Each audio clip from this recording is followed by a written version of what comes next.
Hi viewers, అందరికి welcome friends. మన channel కి స్వాగతం ఫ్రెండ్స్. ఏషియా కప్ కి ముందు మంచి గుడ్ న్యూస్ అని చెప్పుకోవచ్చు మనకి టీమిండియాకి. ఏంటంటే ఆ శుభ్మన్ గిల్ వైరల్ ఫీవర్ నుంచి కోలుకున్నాడు.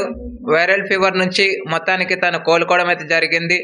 కాకపోతే రేపటి నుంచి దిలీప్ ట్రోఫీ స్టార్ట్ అవుతున్న నేపథ్యంలో ఈ దిలీప్ ట్రోఫీకి తను అందుబాటులో ఉండకపోవచ్చు అన్నట్టుగా అయితే తెలుస్తోంది. ఎందుకంటే ఫిట్నెస్ నిరూపించుకోవాల్సిన అవసరం ఎంతైనా ఉంది. కాబట్టి బెంగళూరులో ఉన్నటువంటి సెంటర్ ఆఫ్ ఎక్సలెన్స్ దగ్గరికి వెళ్ళి తన ఫిట్నెస్ అయితే నిరూపించుకోవాల్సి ఉంది.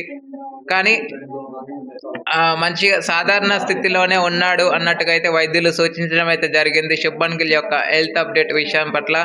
కాకపోతే ఫిట్నెస్ ఒక్కటి నిరూపించుకుంటే తను మొత్తానికి మళ్ళీ ఏషియా కప్ కి ఫిట్ గా రావచ్చు అన్న విషయం అయితే తెలుస్తుంది.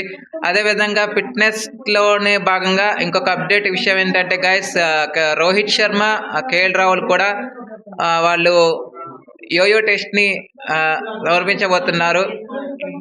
ఆగస్ట్ 30 అండ్ 31 ఈ 2 డేట్స్ లో వాళ్ళు ఈ ఫిట్నెస్ ని క్లియర్ చేయాల్సి ఉంది. అయితే ఈ ఫిట్నెస్ కంటే ముందు అంటే ఈ ఫిట్నెస్ నిరూపించుకున్న తర్వాత కాన్పూర్ కి ఆస్ట్రేలియా వాళ్ళు వస్తున్నారు. ఇండియా ఏ తరపున రోహిత్ శర్మ కూడా ఆడే అవకాశాలు ఉన్నాయి. ఎందుకంటే రోహిత్ శర్మ చాలా రోజులైంది క్రికెట్ ఆడి. కాబట్టి సో రోహిత్ శర్మ ఇండియా ఏ తరపున అయితే క్రికెట్ ఆడే అవకాశాలు అయితే లేకపోలేదు. అండ్ ఓడిఐకి మంచిగా సమతూకంగా రావాలని అయితే నిరూపించుకోవాలనుకుంటున్నాడు రోహిత్ శర్మ.